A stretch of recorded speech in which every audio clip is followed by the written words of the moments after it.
All right, we want to talk about measurement. We've said many times that we're collecting data. Again, I don't want to sound like a broken record, but I'm going to. The voice of the process comes from the data we collect. In most cases, that data that we collect is either measurable or countable data. The important thing to remember is quality control, if you define it as conformance to specification. This is what Crosby does, this is what all these guys do. Quality really relates to conformance to specification. In other words, if a customer sets a specific specification for something with, say, a tolerance on it, do you conform to that specification? If you do, you've made a quality product. All right. When we're talking about measurements, we want to talk about precision and we want to talk about accuracy, which are two different concepts, often misunderstood. When we're talking about precision, and I want to sound real simple, we're talking about two issues. Either the smallest unit used to make the measurement, as well as talking about an issue of repeatability of measurements. All right? I'm guessing that some of you may be hunters, and you've been out there for deer. If you're sighting in your rifle, if this is my target, here's the bullseye. And if I have a group of 5 shots right there, then I'm going to say, oh, that's a pretty precise group, because they're very tight together, they're consistently together, and look how tight they are together in terms of the circle. From an accuracy standpoint, that's not very good, but from a precision standpoint, it is very good. Now, if I'm looking at accuracy, how close I am to the reference value, well, the reference value being the bullseye, if I see these down here, even if the group isn't as good as that, I'm going to say, we're a little more accurate down here. We're not as precise because what? There's a larger spread or the greater distance between the hits, but we are closer to the reference value. So this would be precision, this would be accuracy, and obviously what we're going for is the two together, this tight group right down here at the reference point. Precision versus accuracy. When we get into accuracy, we're talking about the number of units you're reasonably sure were counted. And that's evaluated on this issue called significant digits, which probably you're not going to like a lot, but we have to deal with it. Okay, let's go back to the measurement for a moment. There's no such thing as an exact measurement. There's variation in all measurements. This is why we have to set a precision to work to. The story I've always told in the classroom, I come back to it, years ago I had a student in one of my quality classes who said, hey, we've got this new coordinate measure machine, and I can measure right down to a millionth of an inch, so I don't want to hear this thing about variation in my measurement. And my question to him was, gee, could you bring in one of your blueprints? I've never seen a print specified out to a millionth of an inch. And he says, no, we're working to the nearest 10,000th. So I'm saying, okay, if you're measuring to the millionth and you're working to a 10,000th, what are you doing? Oh, I'm rounding or changing that measurement. There's always variation. No two things happen the same way. So let's start with the precision. And what I've got here is there's 5 issues that we deal with. We talk about the measurement. We talk about the precision of the measurement. Now we talk about this thing called GPE, or greatest possible error of the measurement. We then calculate what's referred to as a relative error, and from that relative error we then present what's called a percent of error. So let's go back here. Let's start with the measurement right here. Let's just start with this guy right here. Now you'll know from the math module we talked about labeling measurements, and let's just review that a little bit. The leading 0 is part of the label. That is the part of the label that tells me, yes, in fact, this definitely is a value less than 1. Sure, I could have written it as just 0.125 inches. However, what that does is that forces you to assume it's less than 1 because you don't have something there that specifically tells you. So putting the 0 there is what we refer to as an important label. There's 2 other labels here. Obviously, one of them is the inch mark or unit of measurement, and that could be, as a symbol. It could be written out, however you want to do it. And then the third label is actually this 5 right here, because that 5 tells me what the precision of the measurement was held to. This measurement was held to, or rounded to, the nearest thousandth of an inch. So if I take a look at my measurement of 0.125, I come over here and I say, what's the precision? The precision of that measurement is 1,000th of an inch. It was rounded to the nearest thousandth of an inch. Now, the greatest possible error is the maximum amount that could be off by. And it's always half the precision, or in this case, 5/10,000ths. So in other words, if my value was 0.1245, there's the 5/10,000ths that would cause me to round this to 4. Okay, it's not 4. It's 5/10,000ths off of 4, but we're going to, round it to 5, and that brings me back to that. So there's the rounding error that comes into it that actually feeds part of that. Okay.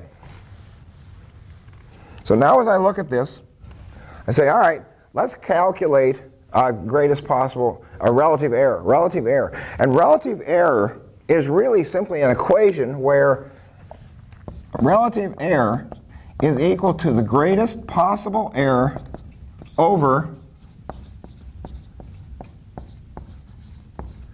the measurement. So what I'm going to do is I'm going to take my greatest possible error for this guy of 5/10,000ths. I'm going to divide it by 125,000ths, and that's going to give me a decimal value of 0.004.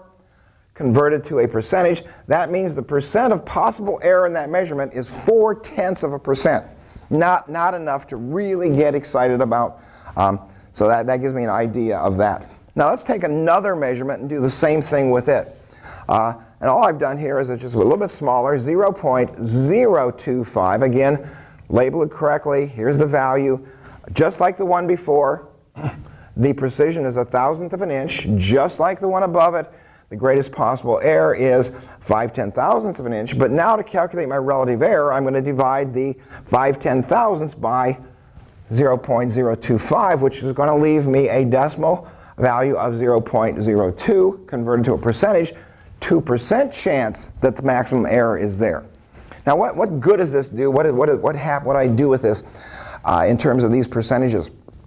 What the two percentages tell me in respect to these two measurements is that if I'm working with parts in this size, probably 1,000th of an inch is appropriate to use because it doesn't generate a significant possibility for error in the measurement. However, if I'm working with something as small as 25,000ths, which yields a 2%, I may want to reevaluate this, and maybe I don't want to work to a precision of 1,000th. Maybe I want to work here with the precision of 10,000ths. And all that's going to do is it's going to simply give me an idea. It doesn't mean the error is there. It simply shows the potential for that greatest possible error to be there.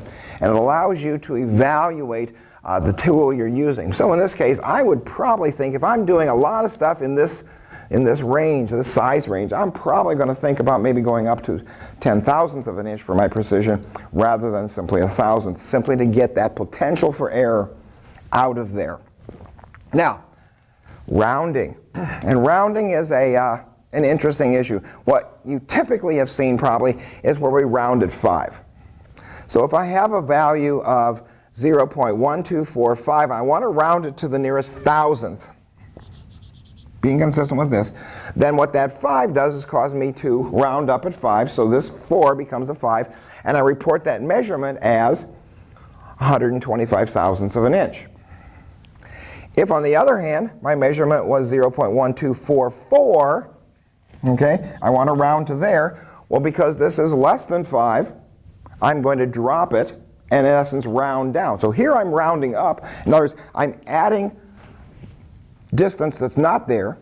Here I'm taking away distance that is there, and I do that to get back to my 3 decimal places or my thousandth precision. So this would be become 0.125. This would become 0.124. There's a problem with that. And the problem with that is what we refer to as the bias of 5. The bias means that if you have 5, you're actually what? Midway. You could actually go either way. If you think about a measurement, think about measuring something on a standard ruler, and you're looking for a nearest inch, and you are at a ½ inch point. Well, that's what? Midway between a half and, it's midway. You're midway between the 2 inch marks. Which way do you go? Do you go up or down? What this guy does is creates a bias that says we always go up. Now, that may not be a problem. However, if you're working in a situation where you have cumulative measurements stacked, then that might start to add a problem when you're doing a bias of 5. The way that's often handled is a process called round to even. Now, what round to even says is that if I'm going to round to 3 places, I'm going to look at the 3rd place here. What I'm looking at is that value. If there's only a 5, nothing else, there's nothing after the 5, all that's there is 5 or 5000. If that's the case, when I round to 3 places, I round to an even number for the 1000th position. Therefore, in this situation, rounding to even would cause me to what? Drop the 5 and say my measurement is 0.124.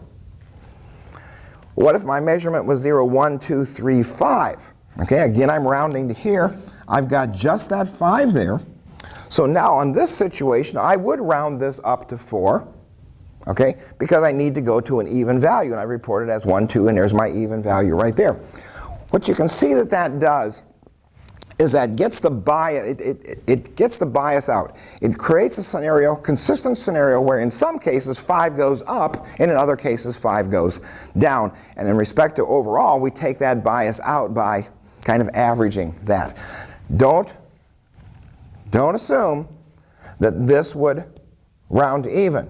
That we would round here, because what you've got here is you're rounding to the 1000th, but what I have here is actually what? A value larger than 5. It's 51, so I'm 5.1. So this one would definitely go up. The round to even is only done when you look at where you want to round to, there's only 1 digit after it, and that digit's a 5. Or if it is a 5 and there's a bunch of zeros after it, that's okay as well. So rounding to even is a way to get rid of that bias in terms of your rounding. And we're always going to be rounding because there's a specification of the measurement that we round to. Significant digits. Okay, we're having to do with the number of units that we're reasonably sure were counted. All right, the number 100 only has 1 significant digit. Zeros tend to be non-significant unless they fall between other significant digits. So here what I'm saying is that value may have been rounded to 100. If I'm reporting to the nearest 100, it could have been, if I'm doing a rounded 5, it could have been a 50. And say, okay, report 50 to the nearest 100, and I would say, oh, it's 100. If it would have been 49, I would have said 0. So I'm only sure of this number. I don't know what it was. It could have been one, I don't know, it could have been 120, but if I'm rounding to here, I've got 1 significant digit. Now, if I have 110, there's 2 significant digits here, so now I'm sure of this number to the nearest 10. I know that number was, at best, averaged rounded to the nearest 10.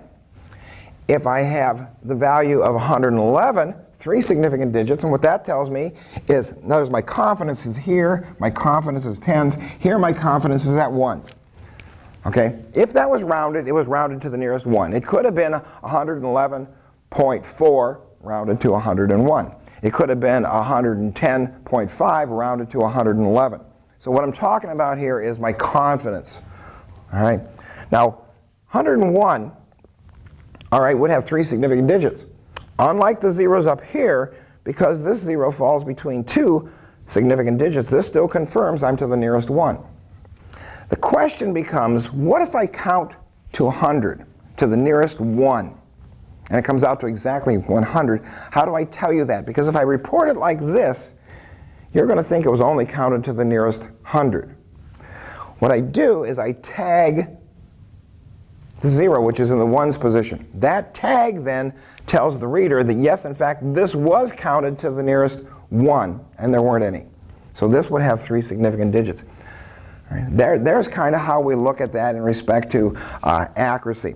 Probably one of the best illustrations I've seen of this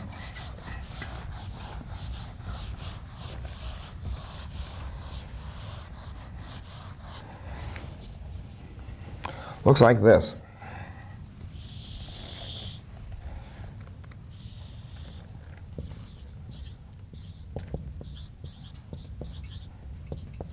Here's my reference value. And here's a curve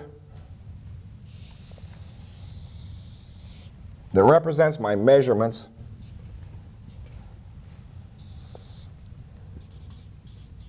There's the mean of the measurements.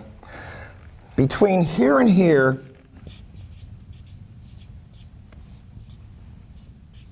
between the two ends of the curve, represents the precision of the measurement. Okay? And what? The more precise it is, the tighter it's going to be. The less precise it is, the wider that curve, the limits of that curve are going to be. So there's a reference to the precision. The difference from the mean, or the distance from the mean to the reference value, represents the accuracy of those measurements. And this would be my first picture up here of this guy right here. Okay? Good precision, but in terms of where the mean of that precision is, in essence, the midpoint of those shots is quite a bit off from the reference point. Okay? Measurements. It's just good to have a foundation of understanding about the impact of precision, accuracy, and keeping in mind that there is no such thing as an exact measurement.